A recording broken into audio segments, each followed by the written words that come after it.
কাকপক্ষিতেও টের পেল না কি নিখুঁত প্ল্যান সাজিয়েছিল নতুন কাকু পার্বতীকে এ সংসার থেকে চিরতরে বিদায় দেওয়ার জন্য। হ্যালো বন্ধুরা, চিরসখার নতুন প্রমোতে যা দেখানো হচ্ছে তাই যদি বাস্তবে ঘটে, দর্শকরা যেন আনন্দের দিশেহারা হয়ে পড়বে। রেজিস্ট্রার মশাই হাজির কাগজপত্র নিয়ে।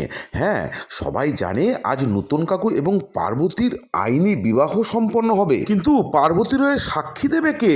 হাসি খুশি মুখে বর্ষা জানায়, কেন, সেই তো রয়েছে। এদিকে বিরক্ত ফরেন আঙ্কেল বলেন, আচ্ছা নূতনের সঙ্গে পার্বতীর বিয়ে হবে, এতে কমলিনীকে মাঝখানে রাখার কি হলো তার তো মাথায় ঢুকছে না। চতুর নূতন অকপটে বলে তার নতুন জীবন শুরু হবে আর কমলিনী সেখানে থাকবে না, তা কি হয় নাকি? আর নতুনদার জীবনে এইভাবে পার্বতীর এন্ট্রি দেখে তো কুর্চির মনটা রাগে ক্রোধে যেন গুলিয়ে ওঠে। কিন্তু আসল ড্রামা যে তখনও বাকি, কারণ কেউই জানতে পারে না পার্বতী কোথায় সই করতে চলেছে।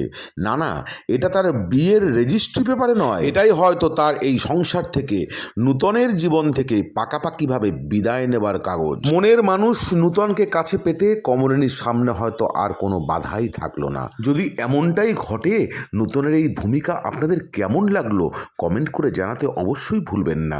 আজকের ভিডিওটা এ পর্যন্তই। খুব শীঘ্রই ফিরছি নতুন পর্বের রিভিউ নিয়ে। ভালো থাকবেন।